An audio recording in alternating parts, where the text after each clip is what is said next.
আজকে আমি আপনাদেরকে যে জিনিসটা দেখাবো সেইটা হচ্ছে এই পাশে দেখেন ব্লুস্ট্যাক্স অ্যাপ প্লেয়ারের মধ্যে আমি আমার এডমিন অ্যাপ যেটা সেইটা আমি এখানে ইনস্টল করে রাখছি, রান করছি। আর এই পাশে আমার মেইন অ্যাপের জন্য আমার এই ইমুলেটর রান করা আছে। এখন আমি আমার এই এডমিন অ্যাপ থেকে আমি আমার এই ইমুলেটরে, অর্থাৎ আমার এই অ্যাপটা যেই ডিভাইসে এখন রান করা আছে সেই ডিভাইসে আমি একটা নোটিফিকেশন পাঠাবো ছবি সহ। তো এটা করার জন্য এখানে আমি একটা অ্যাক্টিভিটির মধ্যে একটা সিম্পল ডিজাইন করে নিছি, যেটার মধ্যে নোটিফিকেশন, টাইটেল, ডিটেলস আর এখানে একটা ইমেজ ইনসার্ট করার অপশন আছে। তো আমি একটা ব্রাউজারে চলে যাচ্ছি। আমি ব্রাউজার থেকে এটা হচ্ছে আমি একটা এখান থেকে টাইটেল এবং আমার যে ডেসক্রিপশনটা হবে সেটা আমি কপি করে নিচ্ছি। তো এটা আমি টাইটেলের জায়গায় দিয়ে দিচ্ছি, এখানে নোটিফিকেশন টাইটেল এখানে আমি পেস্ট করে দিলাম। তো এরপর ডিটেলস টানতে হবে, আমি এখান থেকে ডিটেলস পুরাটা কপি করে নিচ্ছি। এটাকে তারপর আবার এখানে নোটিফিকেশন ডিটেলসের মধ্যে পেস্ট করে দিলাম। তো এখন এখানে একটা ছবি অ্যাড করতে হবে, এই যে এখানে। তো ছবি অ্যাড করার জন্য আমার এখানে যে ছবিটা আছে, চলেন এটাই নেই। তো ছবিটা প্রথমে ডাউনলোড করে নিচ্ছি।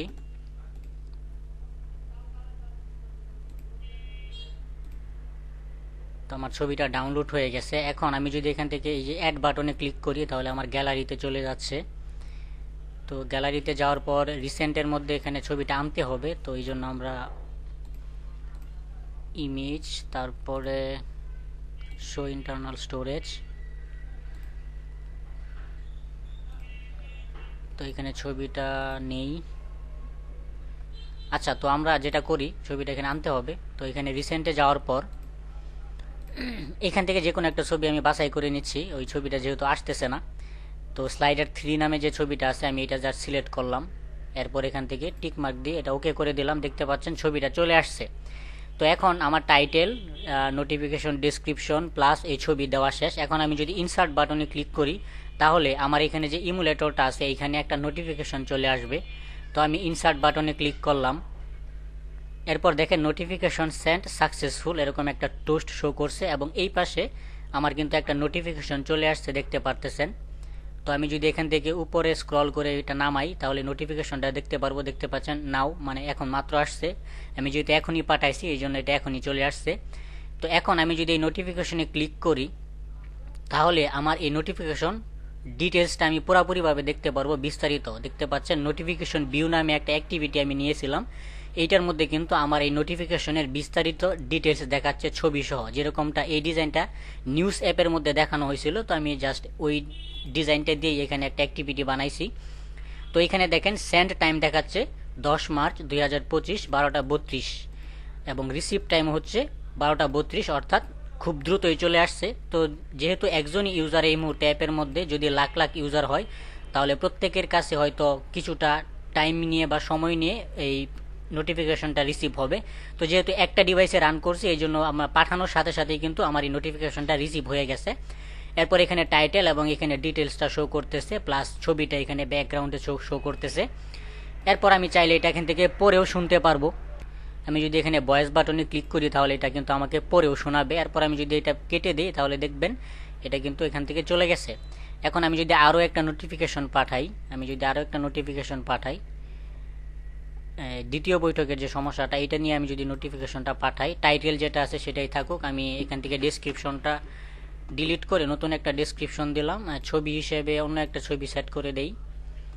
গ্যালারি থেকে নিচ্ছি, এই ছবিটা নিলাম। এখন আমি যদি আবারও ইনসার্টে ক্লিক করি, নোটিফিকেশন সেন্ড সাকসেসফুল। এখন আমি যদি আবারও আমার ইমুলেটরে আসি, দেখতে পাচ্ছেন ওই উপরে একটা নোটিফিকেশন চলে আসছে সাথে সাথে। আমি যদি এটাকে আবারও ভিউ করি তাহলে দেখতে পাচ্ছেন আমার এই নতুন যে ইমেজটা দিয়ে আমি নোটিফিকেশনটা ইনসার্ট করছিলাম সেই ইমেজ দিয়ে কিন্তু নোটিফিকেশনটা এখানে চলে আসছে। এটা যদি আমি আবারও ক্লিক করি তাহলে কিন্তু আমাকে এইখানে নোটিফিকেশনের বিস্তারিত ডিটেলস যেটা সেটা কিন্তু এখানে দেখাচ্ছে। তো এই কাজটুকু কিভাবে করবেন সেটাই আমি এখন আপনাদেরকে দেখাবো। আমি একটু শর্টকাট করব। তো এখানে দেখেন মাই ফায়ারবেস মেসেজিং সার্ভিস নামে যে জাভা ক্লাসটা ছিল এইটার মধ্যে দেখেন দুইটা কন্ডিশন আছে, একটা হচ্ছে ইফ, একটা হচ্ছে এলস। ইফ দিয়ে আমরা বোঝাচ্ছি যে যদি ফায়ারবেস থেকে কোনো নোটিফিকেশন আসে তাহলে এই ইফ মেথড যেটা আছে এইটা কল হবে, এইটা ট্রু হয়ে যাবে যখন ফায়ারবেস থেকে নোটিফিকেশন পাঠাবো। তো আমি যেহেতু এখানে আমার একটা অ্যাডমিন অ্যাপ থেকে PHP MySQL এর মাধ্যমে আমি যেহেতু নোটিফিকেশন পাঠাইছি, তো এই জন্য এইটা ফলস হয়ে গেছে এবং এলস মেথড কল হয়েছে। এলস মেথড যখন কল হয়েছে তখন আমি এইখানে title, body, image, date, time এই 5টা জিনিস আমি আমার যে মাই এসকিউএল থেকে আমি যে ডাটাবেসটা ছিল মাই এসকিউএল ডাটাবেস ওইটা থেকে আমি এই 5টা জিনিস নিয়ে আসছি, টাইটেল, বডি, ইমেজ এবং ডেট টাইম। তারপর স্ট্রিং হিসেবে এগুলোকে বের করে নিছি। এখন এইখানে দেখেন আমার যখন ইফ মেথড কল হচ্ছে অর্থাৎ ফায়ারবেস থেকে যখন আমি নোটিফিকেশন পাঠাচ্ছি তখন আমার এটা কিন্তু নাল হচ্ছে না। যদি নাল না হয় তাহলে সেন্ড নোটিফিকেশন এটার মাধ্যমে শুধু টাইটেল এবং বডিটা শো করতেছে। আর যদি এটা নাল হয় আর আমার নোটিফিকেশন যদি আমার ডাটাবেস থেকে আসে তাহলে এলস মেথড কল হচ্ছে। এলস মেথডের মধ্যে দেখেন সেন্ড নোটিফিকেশন উইথ ইমেজ নামে একটা মেথড আছে। আর যখন ফায়ারবেস থেকে আমার নোটিফিকেশনটা আসতেছে তখন সেন্ড নোটিফিকেশন নামে একটা মেথড কল হচ্ছে যেটার মধ্যে শুধু টাইটেল এবং বডি আছে। তো এই দুইটা মেথডই এখানে তৈরি করা আছে। এটা হচ্ছে সেন্ড নোটিফিকেশন যেটা ফায়ারবেসের জন্য, ফায়ারবেস থেকে নোটিফিকেশন আসলে এই মেথড কল হয়। আর এইখানে দেখেন আরেকটা মেথড আছে সেন্ড নোটিফিকেশন উইথ ইমেজ। এইখানে হচ্ছে আমার দ্বিতীয় মেথড যেটার মাধ্যমে আসলে ইমেজ সহ আমি নোটিফিকেশনটা শো করাইতে পারতেছি। তো এইখানে আরেকটা হচ্ছে বিটম্যাপ, যেটা গেট বিটম্যাপ ফ্রম ইউআরএল। আমি এইখানে এই যে উপরে এইখানে আমি যদি দেখাই এই যে এইখানে ইমেজ নামে যে স্ট্রিংটা পাচ্ছি এটা মূলত একটা ইমেজ ইউআরএল। তো এই ইউআরএল থেকেই মূলত আমাকে এই মেথডের মাধ্যমে এই যে গেট বিটম্যাপ ফ্রম ইউআরএল এই মেথডের মাধ্যমে আমাকে এই ইউআরএলটাকে কনভার্ট করে আমাকে একটা বিটম্যাপ রিটার্ন করতেছে। এই বিটম্যাপটাই আমি আমার যে দ্বিতীয় method send notification with image এইখানে আমি ব্যবহার করেছি, দেখতে পাচ্ছেন। মূলত এই দুইটা মেথড, এই যে এইখানে যে মেথডটা আছে সেন্ড নোটিফিকেশন এই মেথড আর এই মেথড দুইটা একই মেথড, কিছুটা পরিবর্তন আছে সেটা আমি মূলত আপনাদেরকে দেখানোর চেষ্টা করতেছি। সেটা হচ্ছে এইখানে দেখেন একটা লাইন আমি অ্যাড করছি, এই যে আমাদের যে চ্যানেল আইডি আছে এটার নিচে এসে bitmap equal to get bitmap from URL. তারপর আমি এই যে এইখানে প্যারামিটার হিসেবে এই সেন্ড নোটিফিকেশন উইথ ইমেজ এখানে স্ট্রিং হিসেবে যে ইমেজের ইউআরএলটা আছে এই ইউআরএলটা আসতেছে মূলত এই যে এইখানে আমার যখন এলস মেথড কল হচ্ছে দেখেন সেন্ড নোটিফিকেশন উইথ ইমেজ এইটার মধ্যে দেখেন এই যে ইমেজ, এই যে উপরে যে আমি ইমেজ যে ইউআরএলটা পাইছি এইটা এখানে পাস করে দিছি।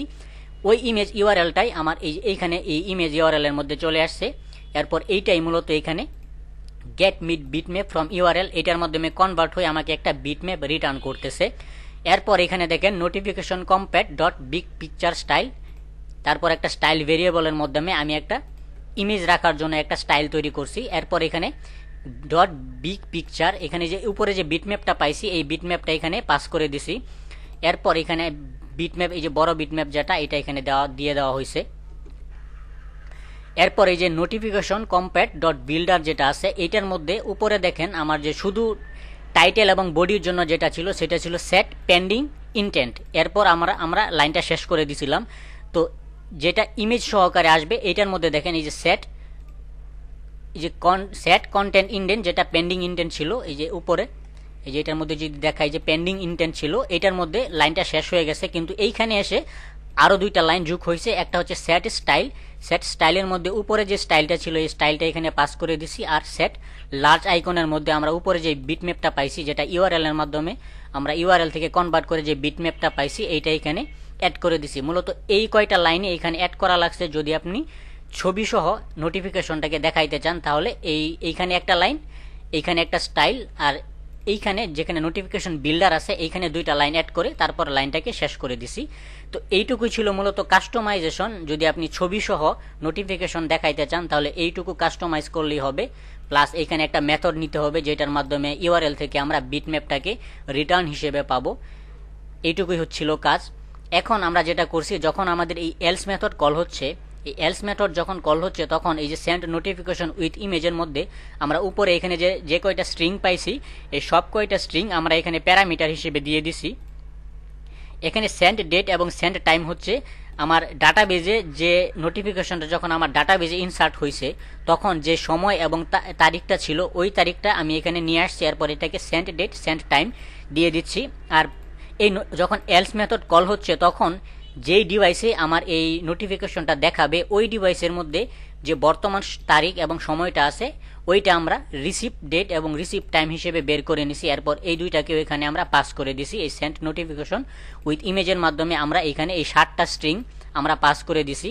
এরপর যখন আমার এখানে যে সেট নোটিফিকেশন উইথ ইমেজ এটা যখন কল হচ্ছে তখন এইখানে দেখেন নোটিফিকেশন ভিউ নামে আমি যে অ্যাক্টিভিটিটা এখানে নিছিলাম, এইটার মধ্যে দেখেন আমি এখানে পাবলিক স্ট্যাটিক স্ট্রিং হিসেবে আমি এইখান থেকে যে কয়টা স্ট্রিং পাচ্ছি, এই যে আমার এলস মেথডের মধ্যে আমরা যে গেট ডাটার মাধ্যমে আমরা যে কয়টা স্ট্রিং পাচ্ছি, এই প্রত্যেকটা স্ট্রিংকে আমি এখানে পাবলিক স্ট্যাটিক স্ট্রিং হিসেবে ধরে নিছি, যাতে আমি যে কোনো ক্লাস বা অ্যাক্টিভিটি থেকে এগুলোকে কল করতে পারি। তো এরপর এখানে দেখেন যখন আমি ইমেজের মাধ্যমে নোটিফিকেশন পাঠাচ্ছি, তখন তো আমার সেন্ড নোটিফিকেশন উইথ ইমেজ এই মেথডটা কল হচ্ছে। তো যখন এই মেথডটা কল হচ্ছে, তখন আমি এই যে notification view dot title, notification view dot টাইটেলটাকে আমি কল করছি। এরপর এই যে প্যারামিটারের মাধ্যমে যে টাইটেলটা আমি পাচ্ছি, এইটাকে এখানে অ্যাসাইন করে দিছি। এইভাবে body, cover image, send date, send time, এই প্রত্যেকটাকেই আমি এইখান থেকে কল করছি। কল করে এইখানে এনে এই প্যারামিটারের মাধ্যমে আমি যে স্ট্রিংগুলো পাইছি, এগুলোকে এইখানে আমি অ্যাসাইন করে দিছি। এরপর এখানে দেখেন পেন্ডিং ইনটেন্ট যেটা আছে, পেন্ডিং ইনটেন্টের মধ্যে পেন্ডিং ইনটেন্টটা তখন কল হয় যখন আমরা নোটিফিকেশনটার উপরে ক্লিক করি।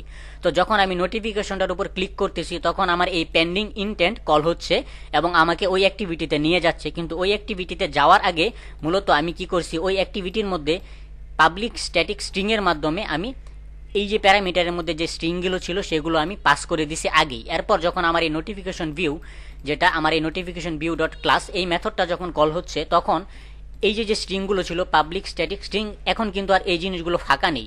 তো যেহেতু ফাঁকা নেই, এগুলোর মধ্যে স্ট্রিং আছে, এখন আমি কি করছি, আমার যে সেট কন্টেন্ট ভিউ ছিল এই অন ক্রিয়েট বান্ডেল, এই সেট কন্টেন্ট ভিউয়ের ভিতরে এই অন ক্রিয়েট বান্ডেলের ভিতরে আমি দেখেন এই আমার যে ভেরিয়েবলগুলো ছিল এই এক্সএমএল ফাইলের মধ্যে, এইগুলোকে পরিচয় করিয়ে দিছি। এরপর আমি এখানে সবগুলোকে সেট ট্যাগ করে দিছি। আর কভার ইমেজ যেটা ছিল, এটাকে আমি গ্লাইডের মাধ্যমে আমি এখানে শো করাই দিছি। তো এই ছিল মূলত বেসিক কাজ। আপনারা আশা করি বুঝতে পেরেছেন যে আসলে কিভাবে কাজটা করতে হবে। প্রথমে আমি স্ট্রিং আকারে আমি এখান থেকে টাইটেল, বডি, ইমেজ আর ডেট টাইম বের করে নিছি। এরপর সেন্ড নোটিফিকেশন উইথ ইমেজের মধ্যে এই সবগুলোকে প্যারামিটার হিসেবে পাস করাই দিছি। এরপর এই মেথডের মধ্যে এসে আমি আবার এই নোটিফিকেশন ভিউ ডট টাইটেল, যেটা পাবলিক স্ট্যাটিক স্ট্রিং ছিল, আমি সবগুলো স্ট্রিংকে আবার ওই নোটিফিকেশন ভিউ, যেটার মধ্যে আমাদের নোটিফিকেশনে ক্লিক করলে যখন ওই অ্যাক্টিভিটিটা কল হবে, তখন যেন ওই অ্যাক্টিভিটিতে এই স্ট্রিংগুলো চলে যায়, এই জন্য আমরা পাবলিক স্ট্যাটিক মেথড ব্যবহার করছি এবং এই স্ট্রিংগুলোকে আমরা এখানে অ্যাসাইন করে দিছি। এরপর পেন্ডিং ইনটেন্ট কল হলে আমাদের এই নোটিফিকেশন ভিউ ডট ক্লাস এই ক্লাসে চলে যাচ্ছে এবং আমার এই বিস্তারিত ডিটেলসগুলো কিন্তু তখন নোটিফিকেশনের মাধ্যমে যে ডিটেলসগুলো আসছে, সেগুলো কিন্তু এই নোটিফিকেশন ভিউ নামে যে অ্যাক্টিভিটিটা ছিল এটার মধ্যে শো করতেছে। আর এখানে বিটম্যাপের মাধ্যমে আমরা ইমেজ থেকে বিটম্যাপটা বের করে নিছি আমরা মেথডের মাধ্যমে। এরপর এখানে একটা স্টাইল তৈরি করেছি। তারপর এইখানে শেষে এসে দুইটা লাইন, এই পেন্ডিং ইনটেন্টের পরে এসে দুইটা line, set style, set large icon, একটার মধ্যে স্টাইল আর একটার মধ্যে উপরে যে বিটম্যাপটা আমরা বের করছিলাম সেই বিটম্যাপটাকে আমরা পাস করে দিছি। এই ছিল মূলত কাজ। আর এইখানে গেট বিটম্যাপ ফ্রম ইউআরএল, এটার মাধ্যমে আমরা ইমেজটাকে বিটম্যাপে কনভার্ট করে নিছি। তো এই ছিল মোটামুটি বেসিক কাজকর্ম। এগুলোর মাধ্যমে আপনারা ছবি সহ সার্ভার থেকে ইমেজটাকে পাঠাতে পারবেন নোটিফিকেশন আকারে। প্লাস নোটিফিকেশনে যখন ক্লিক করবেন, তখন নোটিফিকেশনে ক্লিক করলে যেটা দেখাবে, এই অ্যাক্টিভিটিটা ওপেন হবে এবং ওই নোটিফিকেশনের মাধ্যমে যে তথ্যগুলো আনা হয়েছে সেগুলো আপনি ভিউ করে দেখতে পারবেন। আমি যদি আবারও নোটিফিকেশনটা পাঠাই, এটা যদি আমি এখান থেকে কেটে দেই, কেটে দেওয়ার পর আমি যদি আবারও নোটিফিকেশনটা পাঠাই, তাহলে আমার এখানে একটা টোস্ট শো করতেছে, নোটিফিকেশন সেন্ড সাকসেসফুল, এবং এই পাশে দেখেন সাথে সাথে নোটিফিকেশন চলে আসছে। এবং এটাকে যদি আমি এখান থেকে উপর থেকে স্ক্রল করে নামি, তাহলে আমাকে টাইমিংটা দেখাচ্ছে, দেখেন নাও। এখন যদি আমি এটাতে ক্লিক করি, তাহলে কিন্তু আমার ওই জিনিসগুলো চলে আসবে এখানে। এখন ইমেজটা না আসার কারণ হচ্ছে আমি এখানে যে কন্ডিশনটা দিছিলাম, এই কন্ডিশনটা এখন ফিল হয় নাই, মানে ইমেজটা ছাড়াই চলে আসছে। আমি যদি আবার ইমেজটাকে সিলেক্ট করি, এখন এই যে ইমেজটা সিলেক্ট করি, এরপর আমি যদি এটাকে আবার ওকে করে দিই, এখন যদি আমি আবারও ইনসার্টে ক্লিক করি, তাহলে কিন্তু আমি নতুন একটা নোটিফিকেশন পাবো।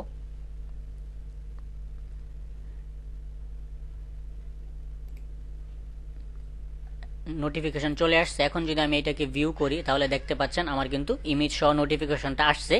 এখন আমি যদি এটাতে আবারও ক্লিক করি, তাহলে কিন্তু আমার ওই ইমেজ সহ আমার নোটিফিকেশনের বিস্তারিত তথ্য কিন্তু এখন দেখাচ্ছে। তো আশা করি ভিডিওটা যেটুকু দেখাইলাম ওইটুকু আপনারা বুঝতে পারছেন। তো চাইলে আপনারা এভাবে কাজটা করতে পারেন আমি যেভাবে দেখাইলাম। তো আজকের ভিডিও এই পর্যন্তই। সবাই ভালো থাকবেন, সুস্থ থাকবেন। আল্লাহ হাফেজ।